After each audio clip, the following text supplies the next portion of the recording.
दोस्तों स्वागत है आपका एस के वर्मा यूट्यूब चैनल पर। तो आज के इस वीडियो में हम लोग चार्ल्स लॉ के ऊपर न्यूमेरिकल्स देखेंगे। तो चार्ल्स लॉ के ऊपर जो न्यूमेरिकल्स करने के लिए एक फॉर्मूला की जरूरत है और वो फॉर्मूला क्या है, V1/T1 इक्वल टू V2/T2। यहाँ पे आपका V1 क्या है, इनिशियल वॉल्यूम है, T1 आपका इनिशियल टेम्परेचर है, यहाँ पे जो V2 है वो आपका फाइनल वॉल्यूम है और जो T2 है वो आपका फाइनल टेम्परेचर है। तो एक बात का ध्यान रखिएगा कि आपका जो चार्ल्स लॉ होगा वो तब अप्लाई होगा जब आपका प्रेशर कांस्टेंट होगा, यानी कि सेम होगा, यानी कि प्रेशर जो है अनचेंज्ड होगा। और एक बात का और ध्यान रखिएगा कि जब भी आप सम्स को करिएगा तो आपका जो टेम्परेचर है, जो आपका तापमान है, वो हमेशा केल्विन स्केल में होना चाहिए। अगर आपका तापमान सेल्सियस स्केल में है तो सबसे पहले उस तापमान को जो है केल्विन स्केल में लेके जाइए और फिर सम्स को करिएगा, वरना आपका सम्स जो है रॉन्ग हो जाएगा। तो आइए हम लोग जो है न्यूमेरिकल्स को शुरू करते हैं।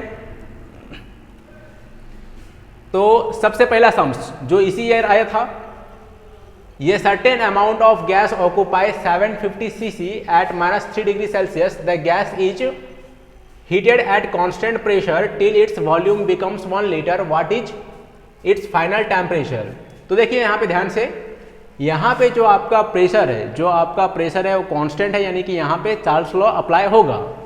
अगर हम लोग यहाँ पे सबसे पहले देखें तो ये सीसी है, सीसी का मतलब होता है सेंटीमीटर क्यूब, यानी कि ये आपका इनिशियल वॉल्यूम है, यानी कि जो 750 सीसी है वो आपका V1 यानी कि इनिशियल वॉल्यूम 750 सीसी है।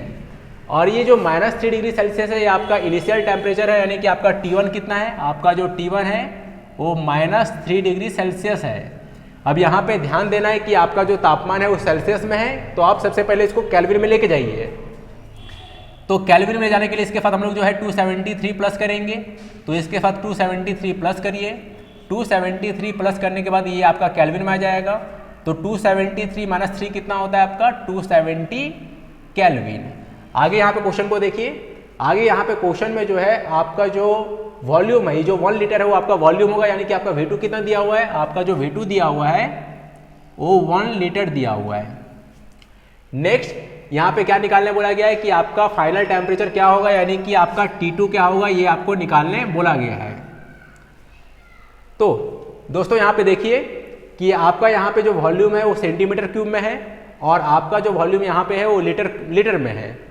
तो सबसे पहले मैंने आपको जो है बॉयल्स लॉ का शुरुआत में जो है एक चीज़ समझाया था कि 1 डेसीमीटर क्यूब इक्वल टू कितना होता है, 1 लीटर होता है। तो यहाँ पे लिखा हुआ है 1 लीटर, तो यहाँ पे हम लोग लिख सकते हैं 1 डेसीमीटर क्यूब। अब देखिए यहाँ पे जो डेसीमीटर क्यूब है इसको लेके जाना है सेंटीमीटर क्यूब में। तो इस डेसीमीटर क्यूब को मैं सेंटीमीटर क्यूब में कैसे लेके जाऊंगा, 10 इंटू करके। तो 1 डेसीमीटर इक्वल टू क्या होता है, 1 डेसीमीटर इक्वल टू होता है 10 centimetre cube.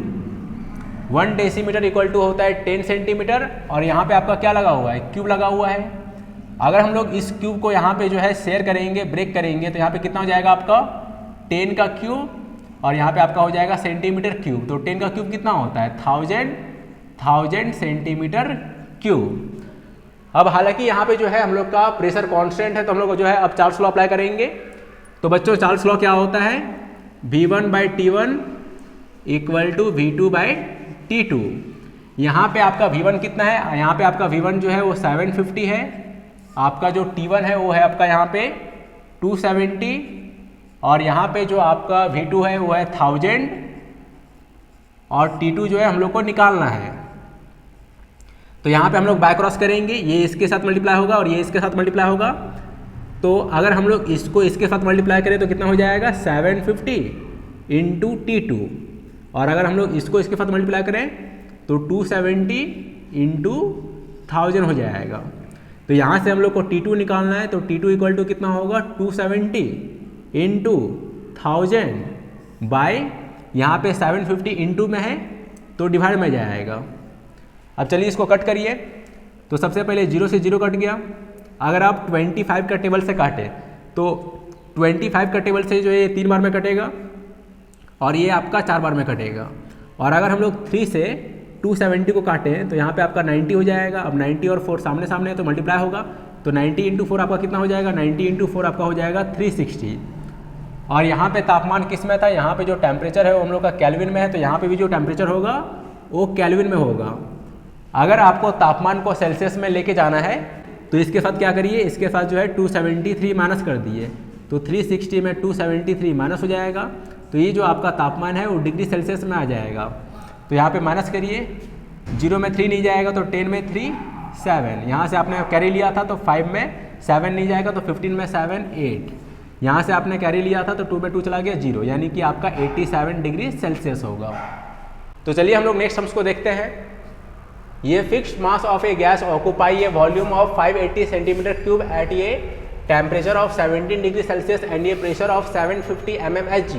What volumes will the gas occupy at that pressure and at a temperature of 47 degree Celsius? तो देखिए यहाँ पे लिखा हुआ है कि एट दैट प्रेशर, यानी कि यहाँ पे जितना प्रेशर है उतना ही प्रेशर पे हम लोग को निकालने बोला गया है, यानी कि यहाँ पे आपका प्रेशर कांस्टेंट है, यानी कि यहाँ पे आपका चार्ल्स लॉ अप्लाई होगा। तो सबसे पहले देखिए यहाँ पे जो सेंटीमीटर क्यूब में लिखा हुआ है ये आपका वॉल्यूम है, यानी कि आपका V1 कितना है, यहाँ पे जो आपका V1 है वो हम लोग का है यहाँ पे 580 सेंटीमीटर क्यूब। और आगे अगर हम लोग देखें तो यहाँ पे जो 17 डिग्री सेल्सियस है वो आपका टेम्परेचर है, तो आपका T1 कितना दिया हुआ है, T1 दिया हुआ है 17 डिग्री सेल्सियस। इसको हम लोग लेके जाएंगे केल्विन में, क्योंकि चार्ल्स लॉ को करने के लिए जो है हर एक तापमान जो है केल्विन में होना चाहिए। तो 17 + 273 केल्विन। अगर सेल्सियस से तापमान को लेके जाना हो केल्विन में तो 273 प्लस करिए, तो यहाँ पे कितना हो जाएगा बच्चों आपका 290 केल्विन। अगर हम लोग आगे देखें तो आगे जो है यहाँ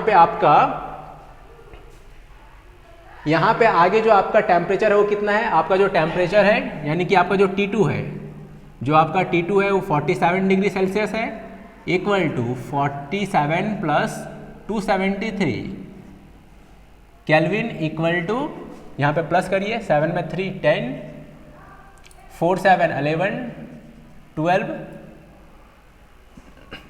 एंड 2 और एक 3 320 केल्विन। तो ये आपको यहाँ पे निकालना क्या है, यहाँ पे आपको निकालना है वॉल्यूम। आपका वॉल्यूम कितना होगा, यानी कि V2 निकालना है। मैंने यहाँ पे प्रेशर कॉन्सिडर नहीं किया क्योंकि यहाँ पे जो है प्रेशर कांस्टेंट है, यानी कि चार्ल्स लॉ लगेगा और चार्ल्स लॉ में प्रेशर का कोई काम नहीं है। तो बच्चों चार्ल्स लॉ क्या होता है, चार्ल्स लॉ होता है आपका V1/T1 इक्वल टू V2/T2। यहाँ पे आपका V1 कितना है, यहाँ पे आपका V1 जो है वो 580 है और आपका T1 कितना है, आपका T1 जो है 290 है, इक्वल टू आपका यहाँ पे V2 निकालने बोला गया है। और T2 को अगर हम लोग देखें तो T2 आपका यहाँ पे जो है 320 यानी कि 320 है। अगर हम लोग बाय क्रॉस करें, ये इसके साथ इंटू होगा, ये इसके साथ इंटू होगा, तो यहाँ पे 290 इंटू V2 इक्वल टू आपका 580 इंटू 320 हो जाएगा। तो यहाँ से जो है आपका V2, ये जो 290 है वो इंटू में है, इधर जाएगा क्या हो जाएगा आपका डिवाइड में हो जाएगा। तो 580 इंटू 320 बाय 290, 0 से 0 कट गया, 29 टू जा कितना होता है बच्चों 58।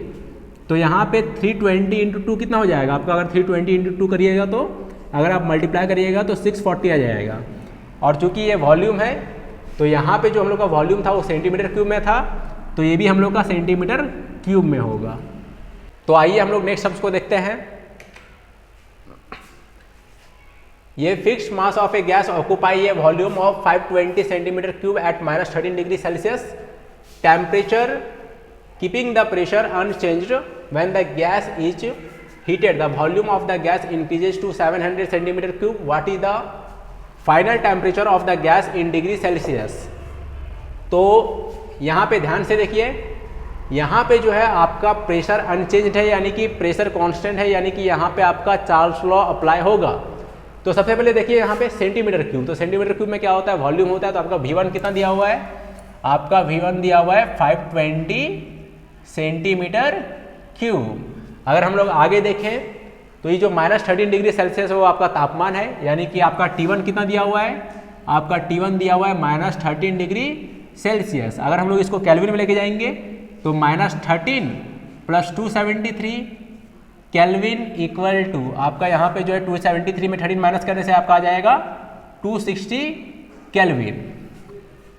अगर हम लोग आगे देखें तो यहाँ पे जो 700 सेंटीमीटर क्यूब है ये आपका जो है वॉल्यूम है, यानी कि आपका V2 कितना दिया हुआ है, आपका V2 दिया हुआ है 700 सेंटीमीटर क्यूब। और आपको क्या निकालने बोला गया है, आपको जो है फाइनल टेम्परेचर यानी कि T2 निकालने बोला गया है, वो भी डिग्री सेल्सियस में। तो हम लोग सबसे पहले केल्विन में लेके आएंगे और फिर 273 माइनस करके हम लोग जो उसको सेल्सियस में लेके आ जाएंगे। तो यहाँ पे जो है प्रेशर आपका कांस्टेंट है, तो यहाँ पे चार्ल्स लॉ अप्लाई होगा। तो बच्चों चार्ल्स लॉ क्या होता है, V1/T1 इक्वल टू V2/T2। आपका यहाँ पे V1 कितना है, आपका यहाँ पे जो V1 है वो 520 है, जो आपका T1 है वो हम लोग का है यहाँ पे 260, यहाँ पे जो आपका V2 है वो 700 है और हम लोग को T2 निकालना है। तो बाय क्रॉस करिए, तो 520 into T2 equal to 260 into 700। तो यहाँ से आपका T2 कितना हो जाएगा, यहाँ से जो है आपका T2 260 इंटू 700 बाय 520, क्योंकि ये इंटू में था तो डिवाइड में चला गया, 0 से 0 कट गया, 2 से काटेंगे तो 13, 2 से काटेंगे तो यहाँ पे हो जाएगा हम लोग का 26, 13 से कट करेंगे तो 2 बार में, 2 से कट करेंगे तो यहाँ पे आ जाएगा 350। तो इक्वल टू हो गया 350। यहाँ पे आपका तापमान था केल्विन में, तो ये भी आपका केल्विन में होगा, लेकिन आपको निकालने बोला गया है सेल्सियस में। तो हम लोग जो है इसके साथ 273 माइनस कर देंगे, 273 माइनस कर देंगे। तो 273 माइनस करने से कितना आएगा, 10 में 3 चला गया 7 एंड 14 में 7 एंड 2 में 2, तो आपका हो जाएगा यहाँ पे 77 डिग्री सेल्सियस। तो आइए हम लोग नेक्स्ट सम्स को देखते हैं। अंडर कांस्टेंट प्रेशर ये fixed mass of a gas is heated from 0 degree Celsius to 546 degree Celsius. What is the ratio of the final volume of the gas with its initial volume. तो सबसे पहले यहाँ पे देखिए, यहाँ पे जो आपका प्रेशर है वो कांस्टेंट है, यानी कि चार्ल्स लॉ अप्लाई होगा। अब यहाँ पे क्वेश्चन में क्या बोला गया है, जो गैस है उसको हीट किया गया है 0 डिग्री सेल्सियस से लेकर 546 डिग्री सेल्सियस तक। तो यहाँ पे आपका जो इनिशियल टेम्परेचर है वो कितना है, यहाँ पे जो आपका इनिशियल टेम्परेचर है वो है 0 डिग्री सेल्सियस, यानी कि 0 + 273 केल्विन, यानी कि आपका हो जाएगा 273 केल्विन। और आपका जो फाइनल टेम्परेचर है वो कितना है, T2 इक्वल टू है 546 डिग्री सेल्सियस, यानी कि यहाँ पे 273 प्लस कर देंगे तो 546 + 273 केल्विन इक्वल टू कितना हो जाएगा, 6 3 9 7 4 11 5 2 7 1 8 819 केल्विन। ये हो गया आपका टेम्परेचर। अब आपको निकालने क्या बोला गया है, आपको निकालने बोला गया है कि जो फाइनल वॉल्यूम होगा और जो इनिशियल वॉल्यूम होगा उसका रेशियो क्या होगा। तो फाइनल वॉल्यूम आपका होता है V2 और आपका इनिशियल वॉल्यूम होता है V1, यानी कि आपको V2:V1 निकालने बोला है।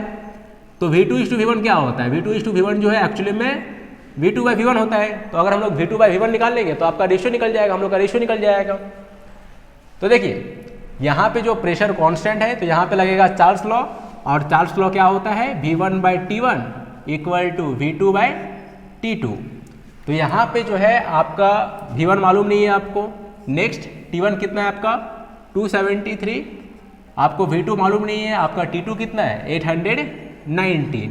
हम लोग बाय क्रॉस करेंगे तो बाय क्रॉस करने से कितना आएगा, यहाँ पे आपका 273 इंटू V2 इक्वल टू, यहाँ पे बाय क्रॉस करिए 819 इंटू V1, यहाँ पे V1 इंटू में इधर लेके आइए तो आपका हो जाएगा डिवाइड में, और यहाँ पे जो 273 है वो मल्टीप्लाई में है, उसको राइट में लेके जाइए, डिवाइड में चला जाएगा। अगर आप यहाँ पे ध्यान से देखें तो 273 का टेबल में जो है 819 3 बार में कट जाएगा, तो इसको कट कर लीजिए 3 बार में। तो यहाँ पे आपका हो गया 3 और यहाँ पे आपका हो गया 1, तो V2/V1 कितना हो गया 3/1 हो गया। तो यहाँ से आपका जो है वो V2:V1 कितना हो जाएगा, V2:V1 हो जाएगा आपका 3:1, यानी कि आपका फाइनल वॉल्यूम और इनिशियल वॉल्यूम का रेशियो कितना हो गया 3:1 हो गया। तो यहीं पे जो है हम लोग का चार्ल्स लॉ खत्म होता है। जितना भी माध्यमिक में क्वेश्चन आया था वो मैंने करवा दिया। नेक्स्ट वीडियो हम लोग बात करेंगे combination of Boyle's law and Charles law के ऊपर।